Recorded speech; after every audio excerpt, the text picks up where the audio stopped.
हर school में back bencher निकम्मे होते हैं, लेकिन हमारे स्कूल में बैक बेंचर ही टॉप पर थे। लिखने पढ़ने में तो वो सबके उस्ताद थे। देखो, अगर तुमने ये स्टोरी पूरी सुन ली ना, तुम भी ये स्टोरी सुनने के बाद यही कहोगे, मजा आया। अबे क्या कर रहा है यार, यहाँ पे मीम लगानी थी। अरे यार वो मीम डिलीट हो गई। हाँ तो यार तो मैंने सोचा कि मैं खुद ही मीम बना लूं।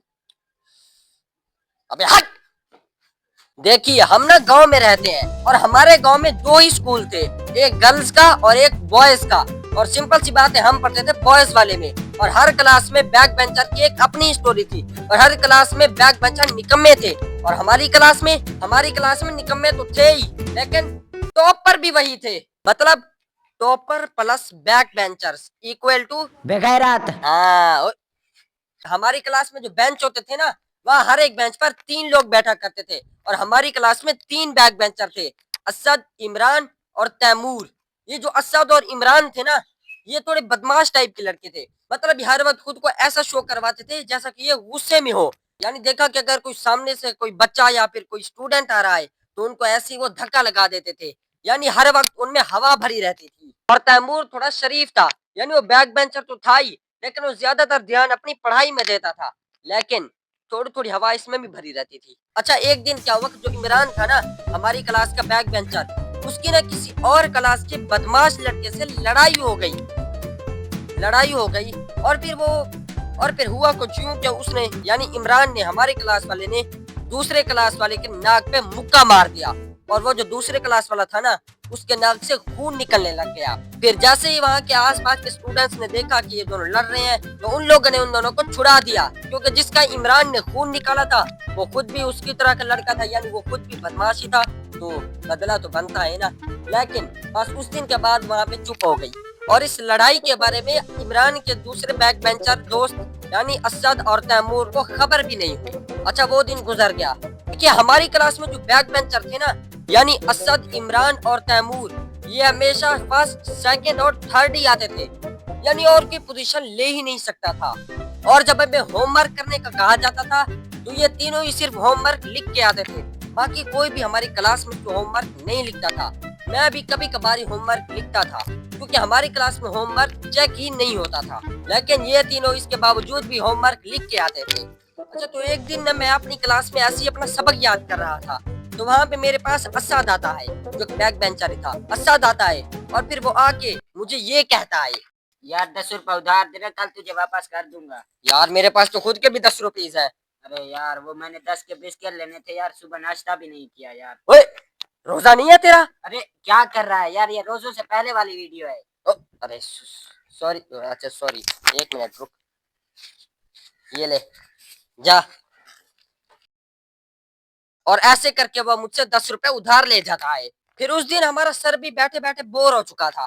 फिर वो भी बैठे बैठे बोला, बच्चों चलो सब अपना अपना होमवर्क चेक कराओ। जैसे ही उसने ये बोला, सब क्लास वालों के रोंगटे खड़े हो गए, सिवाय उन 3 बैक बेंचर असद, इमरान और तैमूर के। सर ने कहा, सबसे पहले होमवर्क उन बैक बेंचर, नहीं बल्कि टॉपर, नहीं यार, बल्कि उन बैक बेंचर, नहीं बल्कि उन टॉपर को, यार बैक बेंचर या टॉपर, रुको पहले मैं डिसाइड कर लूं कि इनको बोलना क्या है।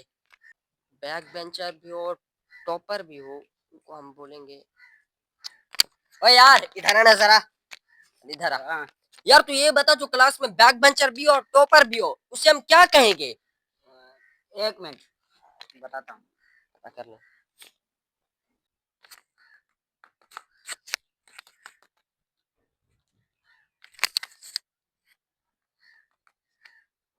पता है नहीं यार। अच्छा छोड़ो, उन्हें जो भी कहेंगे, हम उन्हें असद, तैमूर और इमरान बुलाते हैं। फिर मास्टर साहब ने कहा कि असद, तैमूर और इमरान को अपना होमवर्क सब बारी बारी चेक कराओ।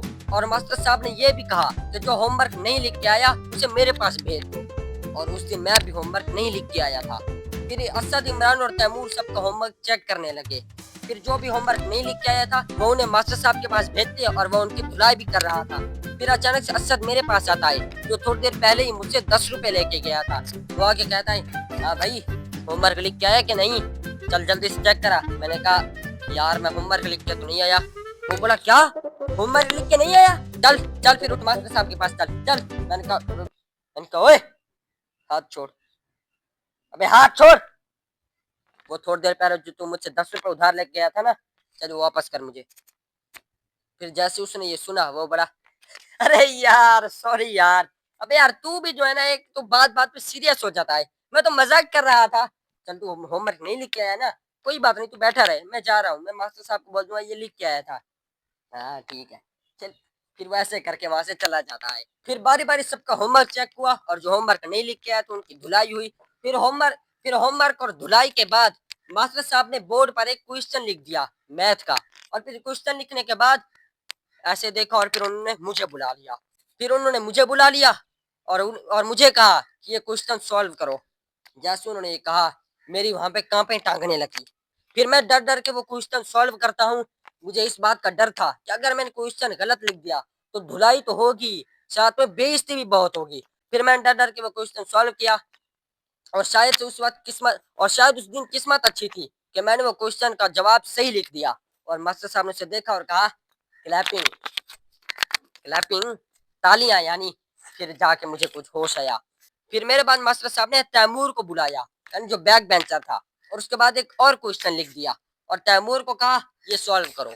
फिर उस दिन अचानक तैमूर ने जवाब गलत लिख दिया। मास्टर साहब ने देखा कि तैमूर ने जवाब गलत लिख दिया है। फिर उन्होंने देखते हुए उसे कहा, वाह वाह वाह बेटा वाह, तुमने जो जवाब लिखा है ना, इस पर तुम लानत के हकदार हो। एक काम करो, वहां पीछे बैक वाले बेंच से अपने बैग उठाओ और यहाँ आगे आ जाओ। और मुझे मास्टर साहब ने कहा, ओए तू यहाँ से उठ और चल तू चला जा बैक बेंच पे। यार, यानी उस वक्त मेरा क्या कसूर था कि मुझे बैक बेंचर बना दिया गया। तेरा कसूर था। अबे क्या था? अभी तूने इस महीने को फीस नहीं भरी थी। अबे ये नहीं बताना था भी, ये नहीं वाह! ये नहीं वाह! बताना।